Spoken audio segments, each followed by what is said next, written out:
원래 이 카이네이션을 다는 것은 여러분 잘 아시는 것처럼 부모님을 기억하며 부모님 살아계신 분들에게는 그 자녀들이 빨간 카이네이션, 돌아가신 분들은 돌아가신 부모님을 기억하며 하얀 카이네이션을 안 달았습니다. 그래서 그 당시 부모님이 없는 분들이 없겠죠. 그 아래도 부모님이 있고 다 어떻게 부모님이 계셨을 텐데 다 달았는데 요즘 이게 많이 바뀌어졌어요. 부모가 되었는가, 결혼했는가, 그에 따라서 당신은 부모고 결혼도 했고 나이도 들었으니 다르고 우리는 아직 방금 결혼했지만 신혼이고 자식도 없고 그러니까 못 따르겠다 이렇게 바뀌어졌어. 세상이라는 건 하나님의 말씀의 원칙이 아닌 세상의 그 어떤 좋은 것도 이렇게 바뀌어가고 그 개념이 틀어져 갑니다. 그렇다고 해서 별 문제가 없는 것은 없습니다. 가나면 내년에는 우리 부모님을 기억하며 교회 안에 계시는 어른님들을 존경하며 이런 의미에서 우리 모두 다 달았으면 좋겠어요. 흰 카이네이션이 비싸고 잘 구하기 어렵죠. 그러니까 우리 모든 가족들이 다십시오. 목사님에게는 왜 크고 이렇게 큰 거 생화 받았으면 비싼데 다 10배나 비쌀 텐데 제가 사양을 했더니 목사님 우리 교인 어른들 다 섬기고 나이 적어도 어른 아닙니까? 그래 내가 다 섬겨야 될 사람이기 때문에 이렇게 큰 거 달아주는구나. 그래서 더욱 짐을 무겁게 가지고 이거는 사양치 않고 달고 올라왔습니다. 딴 이해가 아니라 여러분들 인간의 모든 좋은 것들은 다 지나면서 변해요. 그러나 변하지 아니하는 말씀은 하나님의 말씀이 올린 줄 믿습니다. 우리 주 예수님은 범죄한 우리를 구원하시기 위해 인간의 몸을 입고 오실 때 동정녀 마리아의 몸에 성령으로 잉태되셔서 여자의 후손으로 오셨습니다. 주님은 인간이 연약하여 지킬 수 없는 율법의 요구를 다 이루시기 위해서 성부 하나님의 뜻에 순종하여 이제 여자에게서 출생하셨다고 성경은 말씀합니다. 이는 죄인인 우리 되신 하나님 아버지께 죽기까지 복종하심으로 인류를 구원하시기 위하여 율법의 요구를 다 이루시고 십자가에 죽으시기 위해서 인간의 몸, 죄 없는 몸을 입고 처녀 마리아의 몸을 통하여 오신 것입니다. 그 사실에 대하여 갈라디아서 4장 4절 5절에서는 이렇게 말씀합니다. 때가 참에 하나님이 그 아들을 보내사 여자에게서 나게 하시고 율법 아래 나게 하신 것은 율법 아래 있는 자들을 속량하시고 우리로 아들의 명물을 얻게 하려 하심이라. 아멘. 주 예수님은 이렇게 하나님 아버지의 뜻에 순종하여 이 땅에 인간이 되어 오셨을 뿐만 아니라 공생애를 시작하기 전 30세가 될 때까지 육신을 입고 오심에 있어서 쓰임받았던 육신의 어머니 마리아와 또 그의 양보되는 요셉을 위하여 순종하며 효도하신 사실이 성경에 간략하게 기록되어져 있습니다. 오늘 예수님이 하나님 아버지께서 명하신 네 부모를 공경하라 하신 이 10계명을 철저하게 준행하시며 율법의 요구대로 효도하신 사실을 통해서 우리가 다 효도하지 못하고 우리가 지키지 못하여 효도의 계명에 있어서는 우리는 다 죄인인데 주님이 계명 하나하나를 성취하심으로 우리로 하여금 예수 그리스도의 십자가와 대속을 믿는 이들에게 어렵다 하심과 생명에 이르는 구원을 주시기 위한 주님의 삶을 요약해 보시면서 우리가 예수님의 효도의 모습을 본받아 신실한 효도의 삶을 살았으면 하나님께 영광이요 우리 부모님에게 기쁨이요 우리에게 복이 될 줄로 믿습니다. 순종하여 받드시더라. 크게 한번 합시다. 시작. 순종하여 받드시더라. 첫째 읽읍시다. 어릴 때부터 육신의 부모에게 순종하여 받드신 예수님의 효도는 습관이었습니다. 이 습관이라면 좋은 의미의 아주 좋은 습관. 그저 이제 형식적으로 마음은 없이 그냥 그렇게 하는 것이 아니라 참으로 중심에서 올라오는 그런 훈련되고 좋은 습관이셨다 그런 뜻입니다. 주 예수님은 율법에 매이실 분이 아니시지만 범죄한 우리 인간을 구원하시기 위하여 인성을 입으셨을 때 육신의 부모에게 효도의 계명을 순종하심으로 율법을 다 순종하신 것입니다. 효도는 하나님의 축복이 약속된 계명입니다. 하나님은 택하신 이스라엘 백성들에게 10계명을 수여하시면서 제일 먼저 창조주와 구원의 주이신 유일하신 하나님을 경외하며 사랑할 것에 대하여 1계명부터 4계명까지 모두 4계명에 관해서 말씀하시고 인간을 사랑하며 섬길 것에 관하여 5계명부터 제10계명까지 모두 6개의 계명으로 말씀하십니다. 그래서 에베소서 보니까 자녀들에게 순종하며 공경하라, 이것이 약속이 있는 제5계명이니 이렇게 말씀하지 않고 뭐라 그랬어요? 약속이 있는 첫 계명이니. 1계명은 하나님께 관한 건데 왜 첫 계명에 효도입니까? 그러니까 몰라서 그러죠. 성경을 배워야 합니다. 뭐라고요? 인간을 향한 계명, 인륜에 관한 계명 중에 첫 번째 가장 중요한 계명이 효도의 계명이라, 그런 뜻임을 여러분 너무 잘 알고 계십니다. 출애굽기 20장 12절 말씀 이렇게 말씀하십니다. 네 부모를 공경하라. 그리하면 너의 하나님 나 여호와가 네게 준 땅에서 네 생명이 길리라. 이 5번째 계명을 예수님은 육신의 몸으로 성장하실 때 잘 지키셨어요. 누가복음 2장 51절 말씀을 보니까 우리 상반절 같이 한번 읽읍시다. 시작. 예수께서 함께 내려가사 나사렛에서 이르러 순종하여 받으시더라. 사람들이 효도라고 그러면은 뭐 선물 드리고 모대 드리고 여행 가고 뭐 용돈 드리고 그런 줄 아는데 부모님 말씀을 안 들어요. 부모님 마음 막 아프게 해요. 힘들게 하죠. 근데 부모님들은 그 용돈 없어도 살아갈 수 있어. 여행 내가 필요하면 가지. 그거 다 부모의 말 존중 여기고 순종하고, 좀 내 말 너희들 나쁘게 하기 위한 것도 아닌데 그렇게 좀 들었으면 좋겠다. 왜 그렇게 내 말 안 듣고 나쁜 짓만 하고 맨날 세상 사람들이 손가락질을 받고 사니. 가슴에 피멍이 맺히는 부모들이 곳곳에 많이 있다고 그러십니다. 그래서 순종이 뭐냐? 효도 가운데 아주 중요한 효도가 순종이에요. 원문의 뜻에 의하면 순종하여 받으시더라, 이 말의 뜻은 부모님의 권위 아래 자신을 복종시키셨다, 그런 뜻이에요. 부모님의 권위, 부모님의 위치, 부모님의 말씀, 부모님의 지도하에 자기를 굴복시켜 늘 따랐다, 그런 말이에요. 버팅기고 아닙니다.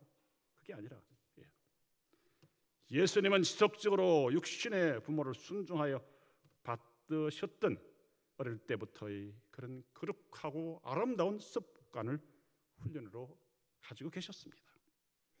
양부 요셉은 예수님이 공생애가 시작되기 전에 별세한 것으로 학자들이 추측을 합니다. 목수라고 하는 직업은 이스라엘 나라에서 천직 중에 천직이었다고 합니다. 그 당시에. 그런데 그 양부 요셉과 마리아에 대하여 늘 순종했습니다. 여러분, 우리 자식들 좀 부끄럽고 미안하면 심부름 시키면 합니까? 못해요. 그건 못해요. 내가 어떻게 그걸 해요? 뭐 그런 종류가 있을 수 있겠죠. 못해요. 아빠 왔을 그냥 집에 오면 되지. 내가 왜 아빠 그 쓰레기 치고 냄새 나는 곳에 그 시간이 없다고 그래서 도시락 갖다 드려요. 친구들 보면 나를 뭐라고 생각하겠어요? 솔직한 이야기 아닙니까? 너무 그게 나쁘다는 말은 아닌데도 그거 떳떳하고 참 훌륭한 일인데도. 그런데 예수님은 아버지를 닮아 배워 목수 일을 하고 아버지와 어머니에게 열심히 효도하는 습관을 어려서부터 키웠습니다. 12살 되셨을 때 해마다 성년에 올라가는데 예루살렘 성년의 유월절을 지키고 사람이 너무 많아 내려오다가 크롬한 이 예수님을 그 요셉과 마리아가 놓쳤습니다. 사흘길 찾아가지고 만났더니 성전에서 이 선생님들하고 말씀을 나누고 있습니다. 그때 어찌하여 아들아 우리가 근심했다. 여기 있었구나. 그때 예수님 하신 말씀이 어찌하여 나를 취하셨습니까? 내가 아버지의 집에 있어야 될 줄 알지 못하셨습니까? 말씀을 한 다음 이 육신의 부모와 함께 내려가셔서 나사렛에서 순종하며 섬겼다고 기록하고 있습니다. 육신의 부모에게 자신이 하나님의 아들이심을 분명히 알고 자의식을 가지고 말합니다. 내가 하나님 아버지, 나의 아버지 집에 있어야 될 줄 알지 못했습니까? 난 당신의 자식이 아니에요. 이게 아니라 영으로 아버지 하나님의 아들이지만 나를 낳아준 마리아 어머니, 나의 육신의 어머니요, 나를 위하여 애쓰신 요셉, 육신의 아버지로 섬깁니다. 순종하며 섬기셨다고 하는 사실입니다. 마리아와 요셉이 예수님을 양육하시면서 위로를 받고 기뻐했다는 사실을 52절에서 이렇게 묘사합니다. 예수는 지혜와 키가 자라가며 하나님과 사람에게 더욱 사랑스러워 가시더라. 중요합니다. 어릴 때는 귀엽고 아름다고 사랑스러운데 점점 자라면서 미운 7살 되고 사춘기에 들어오고 부모들이 막 속을 막 아래고 막 힘들잖아요. 친구들한테는 괜찮아요. 다른 사람은 예의도 발라요. 그런데 유독 아버지 어머니에게는 못되게 하고 말 안 듣는 자식들 두루두루 있지 않나요? 다 속고 있잖아요. 누구에게 사랑스러워 가고 인정받아야 합니까? 가족에게, 부모에게, 가까이 있는 사람들에게, 교회 안에서 정말 사랑받고 참 귀하고 존경받을 만하다. 하나님께서 인정하실 만한 사람으로 우리 살아야 하지 않겠습니까? 내 자녀들이, 아니 우리 자신들이 하나님 앞에 순종함으로, 하나님을 기쁘시게 해드림으로, 지혜롭게 실신함으로 성도들에게 하나님께 인정받는 성도로 살아가야 되지 않겠어요? 속고 살면 안 됩니다. 내 나름대로 신앙생활 열심히 하는 것 같은데 속고 살면 안 됩니다. 저 친구가 목사예요, 이런 말을 듣는다면 저는 실패해요. 가슴을 치고 통곡하고 내려가 땅에 엎드려서 땅을 파야 돼요. 사랑하는 성도 여러분, 여러분의 자녀와 여러분 자신들이 하나님과 사람 앞에 더욱 인정받고 사랑스러워 가지고 있는지를 이 어버이 주일에 살펴야 합니다. 특별히 부모님 앞에서 말입니다. 부모님에게 가장 귀한 효도는 자발적인 순종인 것입니다. 순종은 어릴 때부터 익혀야 할 습관입니다. 그래서 우리 속담에 3살 버릇 8까지 간다. 서양 속담에는 요람에서 배운 것이 무덤까지 간다는 말이 있습니다. 사도 바울은 하나님의 명령을 따라 자녀된 우리 성도들에게, 그 당시 에베소 교회 성도들과 이후의 믿음의 모든 성도들을 향하여 자녀들아 너희 부모를 주 안에서 순종하라, 이것이 옳으니라 말씀했습니다. 우리 에베소서 6장 1절로 3절 읽읍시다. 시작. 자녀들아 너희 부모를 주 안에서 순종하라, 이것이 옳으니라. 내 아버지와 어머니를 공경하라, 이것이 약속 있는 첫 계명이니 이는 내가 잘되고 땅에서 장수하리라. 순종에 대해서 옳은 일이라고 했어요. 자녀가 부모님에게 효도하되 주 안에서 너희 부모에게 순종하라, 이것이 옳다고 했습니다. 효도하는 것이야말로 순종으로부터 시작을 해야 합니다.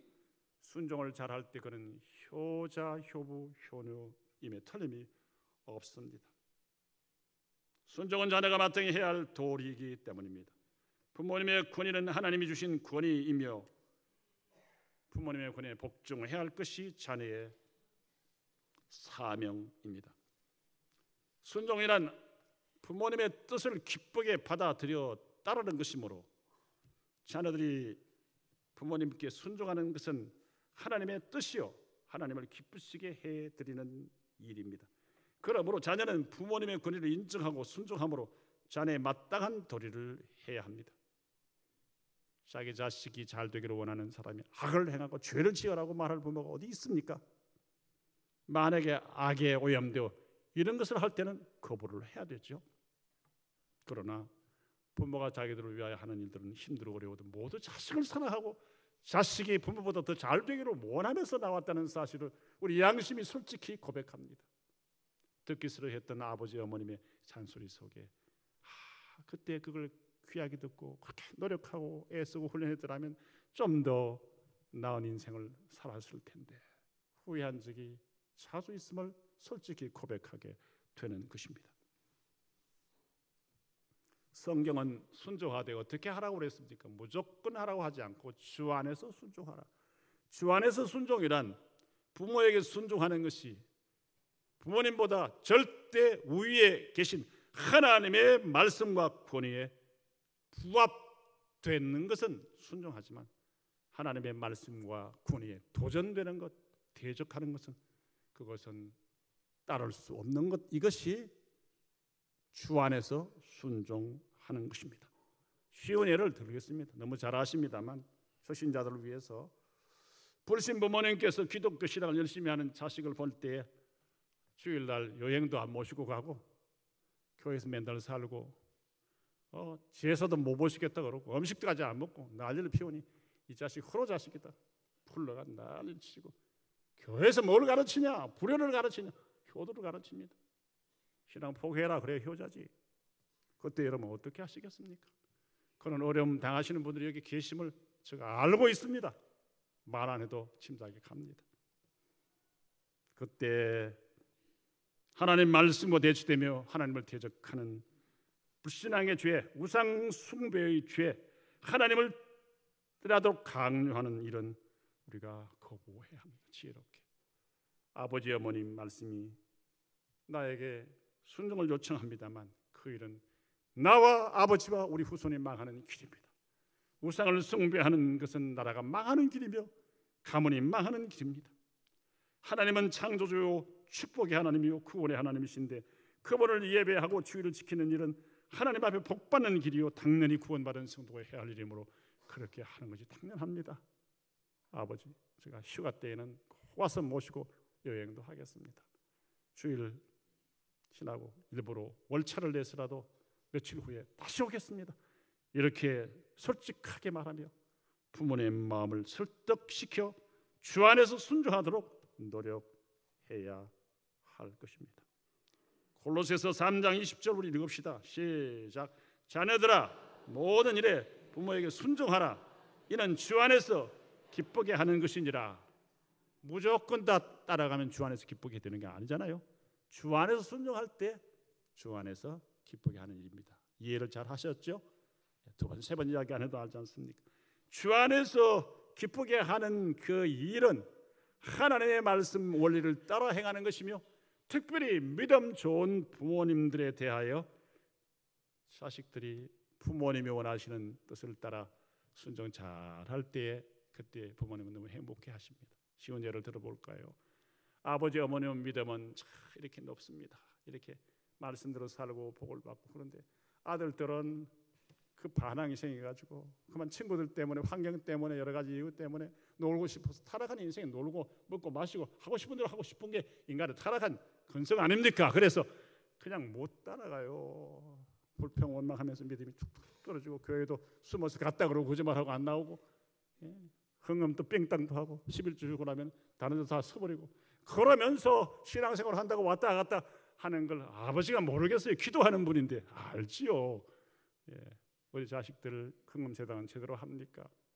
우리 자식들 교회 출석 제대로 합니까? 주일학교도 물어보고 재정부도 물어봅니다. 모르는 줄 아세요? 가슴이 아파요. 그 이야기는 직접 못하고 주 안에서 부모님을 기쁘시게 하는 뭡니까? 믿음 좋은 부모님의 믿음 생활보다 더 아름다운 믿음의 생활로 더 아름다운 신앙의 인격체로 칭찬과 존귀를 받는 신앙인으로 교회와 사회에 서는 것이 주 안에서 부모를 기쁘시게 해드리는 최고의 효도입니다. 이해되십니까? 믿지 아니하는 부모님 계시는 어떻게 합니까? 눈물과 땀과 희생과 사랑의 수고를 통하여 예수님을 구주로 부모님 믿고 천국에 구원받는 분들이 되도록 인도하는 일입니다. 이거는 많은 희생이 있고 눈물이 있고 기도가 있어야 돼요. 말로만 안 됩니다. 용돈 가지고 안 됩니다. 대접 잘해서만 되는 거 아니에요. 신실한 신앙의 모습과 주의 칭찬과 함께 그 부모님이 마음이 열려지도록 기도와 말씀, 정의 삶을 사셔야 하는 것입니다. 그런데 참 성경은 얼마나 정확하게 말하는지 모릅니다. 순종에 대해서는 조건이 붙어 있어요. 어떻게 해요? 주 안에서 순종하라. 그런데 그 아래 내려가 보면 특별히 에베소서 6장 1절로 3절에 내려가 보면 뭐라 그랬어요? 자녀들아 너희 부모를 주 안에서 순종하라. 이것이 옳으니라. 내 아버지와 어머니를 공경하라. 이렇게 말합니다. 조건이 있어요, 없어요? 내 아버지와 어머니를 주 안에서 공경하라. 조건이 없습니다. 왜 조건이 없습니까? 쉬운 예를 듭니다. 잘 아세요. 자, 친정 어머니, 아버지는 다 믿음 생활을 잘하고 기도도 많이 해주고 하니까 마음이 흔쾌히 대접하고 싶은 마음이 생기잖아요. 안 그래도 친정에다가 손길이 더 가는데 뭐 어떻게 합니까? 아내 잘못했다 다시 나왔다가는 1년이 괴로우니까 알면서도 속이 상하면서도 시댁에 본가에는 말도 못하고 있는 게 바보 같은 안 큰 남자들이죠. 그리고 시댁에는 안 믿고 예수님도 안 믿고 제사 안 모신다고 자주 안 한다고 나름대로 잘해도 그냥 바가지만 끌어가니까 괘씸해서 보이게 안 보이게 시댁은 차별나게 하고 그게 안 된단 말이에요. 믿음 생활 잘하는 사람 부모에게는 더 잘하고 믿음 없는 사람은 잘못해라 그게 아니란 말이에요. 부모님은 똑같이 시댁이나 친정에나 핍박하거나 우리의 기도해요. 똑같이 정성으로 나를 낳아주시고 우리 사랑하는 남편 아내를 낳아주신 분이시기에 똑같은 정성으로 물론 똑같다는 말은 뭘 달아가 할 수는 없죠. 좀 가난하고 힘들면 좀 도와줄 수 있고 좀 여유가 있으면 그럴 수 있지만 그러나 그 마음만은 똑같은 정성으로 섬겨야 됩니다. 이해되신가요? 하나님 앞에 바른 복을 받으면 성경을 바르게 공부해야 돼요. 성경을 말씀을 알아야 하나님 말씀대로 살 수가 있잖아요. 사랑하는 성도 여러분, 말씀대로 공경하시길 바랍니다. 공경이라는 말은 키베드라는 말인데 이 말은 무겁다는 카바드라고 하는 히브리어에서 나왔어요. 이 카바드라는 말은 무겁다. 그래서 이 무겁다는 말에서 키베드 이건 간, 이 중요하다. 그래서 뭐라 그래요? 중요한 사람, 귀빈 그러잖아요. 매우 중요한 사람, VIP, very important person. 무겁다, 중요하다 똑같은 뜻이에요. 너희 부모를 너희가 중요하게 여기는 간 건강해야 됩니다. 간 수치 조사도 해봐야 돼요. 간 수치 올라가면 안 돼요. 너무 좋다고 자꾸 좋은 육류만 자꾸 먹으면 간 수치 올라가면 나중에 고치기 어려워요. 알맞게 잡수시고 좀 검사도 해보세요. 잘 균형을 맞춰야 되죠.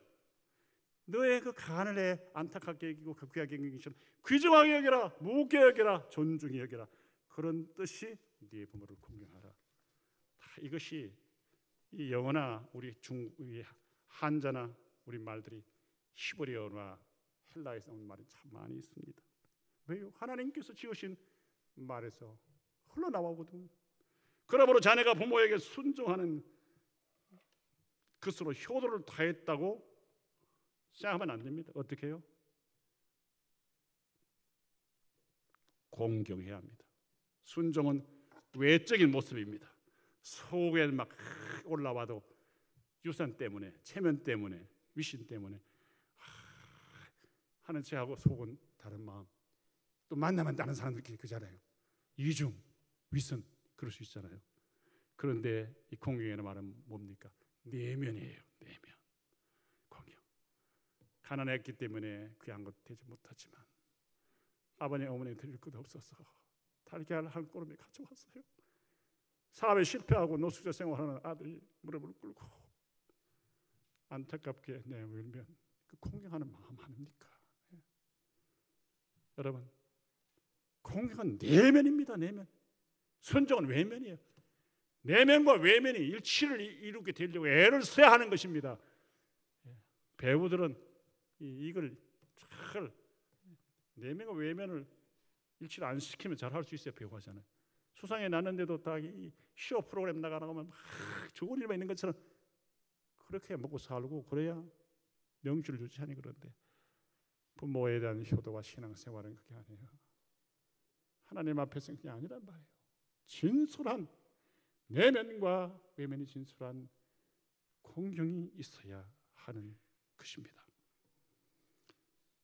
하나님의 말씀에 부모에 대한 공경, 하나님에 대한 공경과 함께 부모에 대한 공경이 많이 나옵니다만 제5계명 출애굽기 20장 12절과 신명기 5장 16절 우리 같이 한번 읽어봅시다. 시작.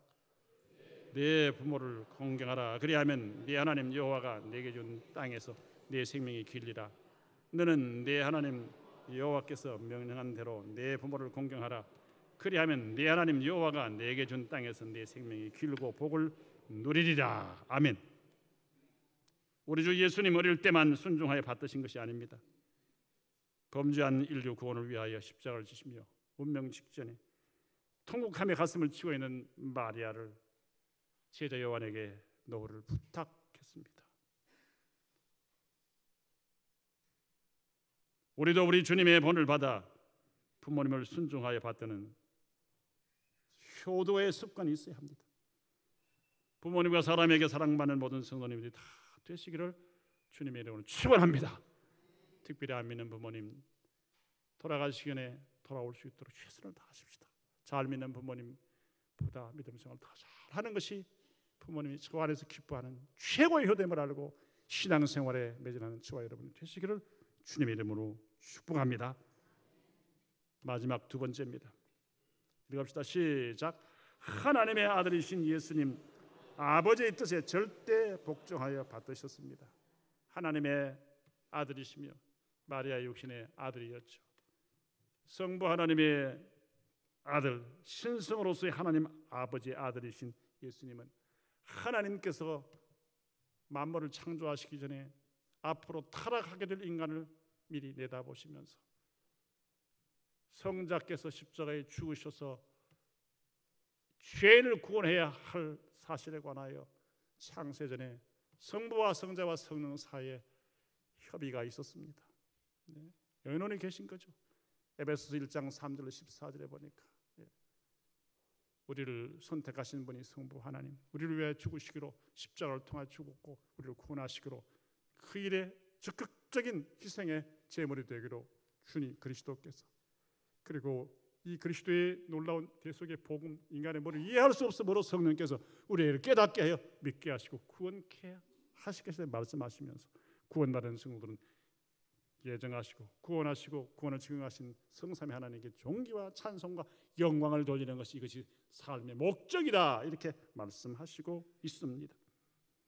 그 주님께서 아버지의 뜻을 따라 때가 되어 육신의 몸을 입고 오셔서 고난당하시다가 최후의 죽음의 자리에 끝까지 순종하신 모습이 빌립보서 2장 6절로 8절에 간략하게 소개되어 있습니다. 읽읍시다. 시작.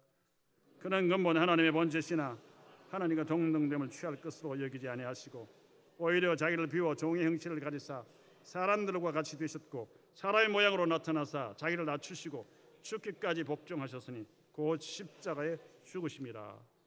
아멘. 십자가에 끝까지 죽으셨습니다. 어떤 분이 참 말씀도 모르고 성경도 너무 몰라요. 하나님이시니까 안 아프신가 봐. 인생을 우리와 똑같이 배고프고 아프고 고통스럽고 상처받고 고민하고 죽게 되신 만큼 십자가를 앞두신 고난과 부끄러움 때문에 고민하셨던 분입니다. 그 주님 그러나 인류 구원을 위하여 십자가를 지시기로 결단했습니다. 예수님의 십자가의 죽으심과 부활이 없으면 죄인은 구원의 길이 있을 수 없고 영원한 지옥에 떨어지므로 창조주 하나님께서 창조하신 인간이 사탄의 유혹에 빠져 타락했지만 하나님의 창조의 이 계획이 무산되는 것을 하나님 원치 아니하시고 하나님의 뜻의 성취를 위하여 독생자 희생을 통해서라도 하나님의 신령한 형상으로 시험받은 인간을 구원하시기 위하여 그 아들을 보내셔야 할 때 그는 철저하게 복종하셨습니다. 주님은 자기를 이 땅에 보내신 아버지의 뜻을 순종하여 항상 아버지께서 기뻐하신다고 고백한 곳이 있습니다. 요한복음 8장 29절입니다. 읽읍시다. 시작. 나를 보내신 이가 나와 함께 하시도다. 나는 항상 그가 기뻐하시는 일을 행함으로 나를 혼자 두지 아니하시느니라. 아멘. 여러분 사업이 어렵고 힘듭니까? 외롭습니까? 외톨이입니까? 왕따 당했습니까? 병 걸렸습니까? 모든 일이 망하는 것처럼 보입니까? 걱정할 것 없습니다. 사람이 아무리 많아도 소용이 없는 거예요. 예수님처럼 우리가 하나님께서 기뻐하시는 참된 믿음의 삶을 살 때 하나님 기뻐하시고 우리를 혼자 두지 아니하신다 그랬어요. 마태복음 28장 19절 20절에 복음 전파자들을 위하여 20절에 보니까 뭐라고 했어요? 세상 끝날까지 너희와 항상 함께 있으리라. 아멘. 이 믿음을 가질 수 있기를 주의 이름으로 축원합니다. 이렇게 항상 아버지께서 기뻐하시는 일에 순종하셨던 예수님, 마지막 범죄한 인류를 구원하시기 위해 십자가에 대해서 죽음을 앞두시고 통곡하며 눈물로 기도하십니다. 십자가의 고통을 이 잔이라고 그랬어요. 겟세마네 동산에서 세 제자 믿음 있고 기도할 줄 안다는 제자 데려가는데 그들은 다 근심하며 졸고 자고 있습니다. 그때 예수님은 밤을 새우시면서 세 번이나 동일한 기도를 하십니다. 얼마나 애쓰고 힘썼는지 흐르는 땀이 핏방울처럼 됐다고 의사인 누가가 증언합니다. 내 아버지가 만일 할만하시거든 이 잔을 내게서 지나가게 하옵소서. 그러나 나의 원대로 마옵시고 아버지의 원대로 하옵소서. 여러분 기도가 어떻습니까? 이거는 내 원이고 이거 안 되면 죽습니다. 이거 망합니다. 안 됩니다. 이거 꼭 성취시켜야 됩니다. 막 어짓되잖아요. 하나님은 그 뜻이 아닌데, 그건 바른 길이 아닌데, 그건 잘못된 길인데, 그 처음부터 단추를 잘못 꼽았는데 얼마나 어리석습니까? 아버지 죄송합니다. 용서해 주세요. 다시 돌아갑니다. 회개합니다. 단추를 바르게 꼽겠습니다. 회개하고 주님 앞에 두 손 들면 주님이 해결하시고 망신을 들어할 텐데 막 우격대짐하다가 망신만 실컷하고 고생만 실컷하고 영육간에 만신창이 되는 어리석은 사람들이 세상에서 더러 있을 수 있습니다. 저와 여러분은 이런 분들이 아무도 되지 않기를 주의 이름으로 축원합니다. 히브리서 5장 7절로 10절 우리 읽읍시다. 시작. 그는 육체에 계실 때 자기를 죽음에서 능히 구원하실 이에게 심한 고통과 눈물과 간구와 소원을 올렸고 그의 경건하심으로 말미암아 들으심을 얻었느니라. 그가 아들이시면서도 받으실 고난으로 순종함을 배워서 온전하게 되셨은즉 자기의 순종하는 모든 자에게 영원한 구원의 근원이 되시고 하나님께 멜기세덱의 반차를 따른 대제사장이라 칭함을 받으셨느니라. 아멘. 끝까지 고통의 십자가 지고 죽으셨던 그 주님, 무덤에 들어간 지 주님께서 사흘 만에 그를 살리셔서 성천하게 하시고 하늘과 땅에는 모든 무릎이 주님의 이름에 꿇게 하시고 마지막 심판자로 오셔서 이 땅을 심판하시며 영원한 천국의 왕으로 계실 것에 관하여 성경은 말씀하고 계십니다. 말씀을 마치려고 합니다. 사랑하는 성도 여러분, 우리 하나님께서 우리에게 창조와 함께 타락하는 우리에게 구원 주시려고 성자 예수 그리스도를 이 땅에 보내셨어요. 인간 아무리 좋아하는 반려동물, 호텔, 유산 준다 그러지만 자기 자식 죽여 그 개나 고양이 그거 살리는 사람은 아무도 없습니다. 아무도 없습니다. 그렇게 유산까지 주려고 그랬는데 자식이 아주 무서운 병에 걸려 유명한 의사들이 하는 말이 그거는 당신 집에 있는 그 반려동물 잡아가지고 목 삶아서 자식이 먹여야 삽니다. 그러면 두말하지 않고 합니다. 무슨 말인지 이해되십니까? 타락, 부패하고 하나님의 형상으로 지음받은 인간, 하나님을 알고 하나님의 은혜를 알면서도 이 하나님 주신 지혜를 가지고 하나님을 대적하고 하나님의 아들까지 죽인 우리를 살리시기 위하여 그의 죽음을 통해서 우리를 구원하신 하나님의 놀라우신 아가페의 사랑, 구원의 사랑을 우리가 깨닫기만 하면 생명을 걸고 주님을 순종해야 합니다. 생명을 걸고 주님을 사랑해야 합니다. 생명을 걸고 주의 말씀과 주님이 세우신 교회를 사랑하며 섬겨야 하는 것입니다. 내가 손해가 나고 힘들고 좀 섭섭하고 힘들어도 하나님의 교회와 하나님의 나라와 복음을 대적하는 이런 죄를 짓지 않아야 됩니다. 기억해야 합니다. 무서운 세력들이, 권세들이, 물질들이 지금 복음을 공격합니다. 복음 전도를 못하게 하려고 목을 조여옵니다. 앞으로 복음을 전도하고 복음만이 유일한 구원의 길이라고 하면 여러분 죽을 수도 있고 옥에 갈 수도 있고 그걸 부인하면 생명에서 쫓겨날 수 있습니다.